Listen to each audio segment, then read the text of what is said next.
रेहाना और रवि की शादी के वक्त रवि के पास कुछ नहीं था। रेहाना, तुमने मुझसे शादी करके एहसान किया है। मुझसे ज्यादा तो तुम कमाती हो। अरे तो क्या हुआ, एक दिन आएगा रवि कि तुम खूब पैसा कमाओगे। मुझे तुम पर पूरा विश्वास है। रवि और रेहाना खुद को स्टैंड करने के लिए पूरी मेहनत करते। रेहाना, मैं नौकरी नहीं करना चाहता हूँ।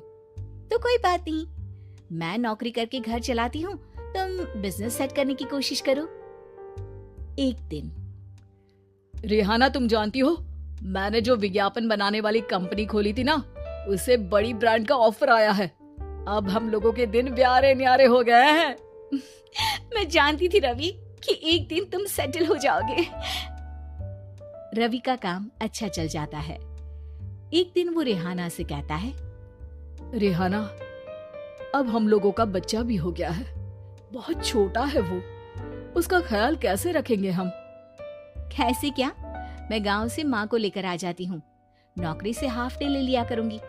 अभी तो वो छोटा है, स्कूल जाने तक मैं मैनेज कर लूंगी। देखो रेहाना, मैं अब अच्छा कमा रहा हूँ। तुमको नौकरी करके परेशान होने की कोई जरूरत नहीं है। अरे कैसी बात कर रहे हैं, मैं अपनी लगी लगाई नौकरी कैसे छोड़ दूं? और मैंने तो सुना है हम लोगों को कुछ ही महीनों में सरकारी नौकरी मिल जाएगी। सरकारी नौकरी में कितना कमा लोगी? उतने में तो मैं ड्राइवर रख लूंगा। रेहाना को रवि की बात का थोड़ा बुरा तो लगता है। कम से कम मेरी नौकरी की इतनी बेइज्जती मत करो। भूल गए, इसी नौकरी के बदौलत तुमने अपना बिजनेस खड़ा किया है। अरे वो तो मैं किसी के भरोसे भी कर लेता। देखो, अपने बच्चे को संभालो, घर का काम करो। अब बाहर जाती तुम अच्छी नहीं लगती हो। रेहाना रवि के कहने पर नौकरी तो छोड़ देती है, लेकिन अब बड़े से घर में उसकी कीमत किसी नौकर से कम नहीं होती। एक दिन रवि का दोस्त आता है। भाभी, हम लोग तो आपको तब से जानते हैं जब से आप लोग शादी होकर इस शहर में आए थे। आपकी बदौलत ही सारा बिजनेस खड़ा हुआ है। ये किस्मत तो आप ही की है भाभी। हाँ हाँ भाई, हमारी मेहनत तो कुछ है ही नहीं। अरे होगी, लेकिन भाभी की किस्मत के आगे कुछ नहीं। दोस्त वहां से चला जाता है, लेकिन रवि का गुस्सा 7वें आसमान में होता है। देखा कैसे बोल रहा था? अरे बिल्कुल अच्छा आदमी नहीं है ये। कैसी बात कर रहे हैं आप? प्रशांत भैया तो बहुत अच्छे इंसान है रवि। कैसे उन्होंने हमारे मुश्किल वक्त में हमारा साथ दिया था। अरे था पैसा तो साथ दिया, नहीं तो कौन पूछता है?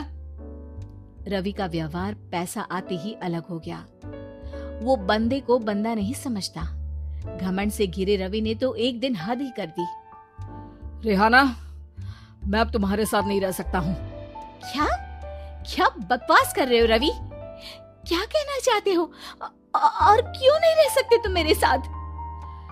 देखो, मुझे कोई और पसंद है और उसने साथ रहने पर बस यही शर्त रखी है कि मुझे तुम्हें तलाक देना होगा। रेहाना, जो कि एक स्वावलंबी महिला थी, उसने बिना देर किए रवि को कह दिया, कोई इश्यू नहीं, मुझे पैकिंग में 4 दिन का वक्त लगेगा, लेकिन तब तक मैं तुम्हारे साथ नहीं रहूंगी। 4 दिन के लिए तुम कहीं और शिफ्ट हो जाओ, मैं घर से निकलूंगी तो बता दूंगी। रवि घर छोड़कर चला जाता है। रेहाना को दुख होता है, वो रोती है, लेकिन व्यवहार से स्ट्रांग रेहाना को पति के वापस आने का और उसे सबक सिखाने का पूरा भरोसा था। फिर एक दिन, अरे शुशिका, कब शादी करोगी तुम मुझसे? यार मैंने तो सोचा था तुम शादी से पहले मुझे विदेश लेकर जाओगे, महंगी कार दिलाओगे। अरे सब दिला दूंगा, लेकिन पहले मुझसे शादी तो कर लो। हाँ हाँ, क्यों नहीं। मैं कुछ दिनों के लिए अपने मम्मी पापा के पास जा रही हूँ और लोगों से अपनी शादी की बात करूंगी। अरे शुशिका, कैसे रहूंगा मैं तुम्हारे बिना? अब तो शादी ही होने वाली है हम लोगों की। शुशिका रवि को छोड़कर चली जाती है। रवि घर आता है, जहां रेहाना को ना पाकर उसे सब अजीब लगता है। घर तो रेहाना के बिना कुछ नहीं है, बच्चे की याद भी आ रही है। चलो एक वीडियो कॉल कर लेता हूँ। रवि रेहाना को वीडियो कॉल करता है, लेकिन रेहाना फोन नहीं उठाती। रात को सोते वक्त मन कर रहा है मुन्ने को गले लगा लूं। चलो कोई ना, शुशिका से शादी के बाद मेरे और भी बच्चे होंगे। अगले दिन रवि ऑफिस जाता है, जहां टीना खड़ी होती है। सर, आपने अपने नए ऐड के लिए मॉडल की रिक्वायरमेंट डाली थी ना, मैं उसी के लिए आई हूँ। रवि टीना को देखकर खुश हो जाता है। अब शादी हो गई है तुम्हारी?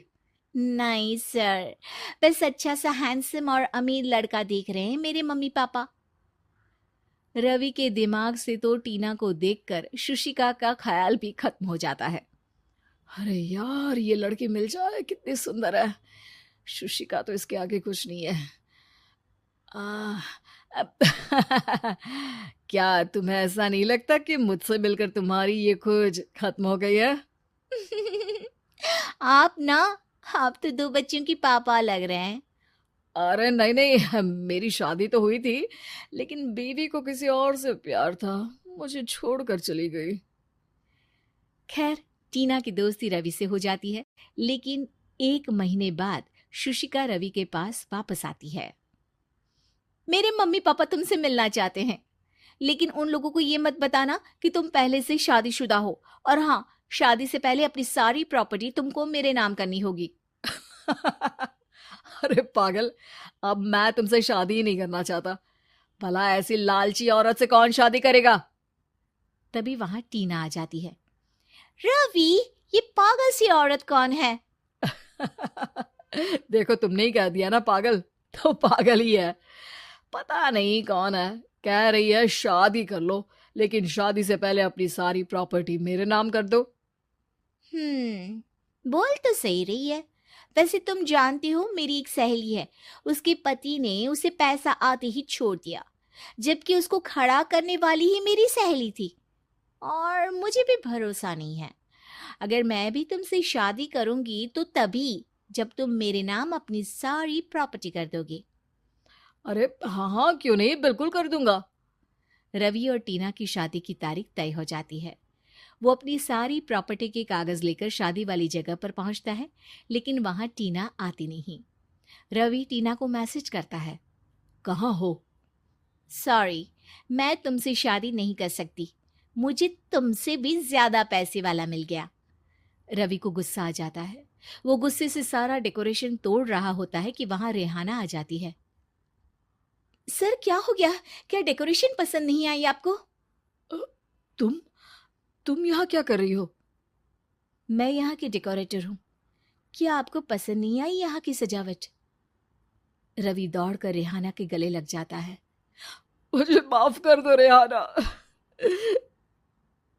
रवि रेहाना के गले लग जाता है और रेहाना टीना को थैंक्स का मैसेज करती है।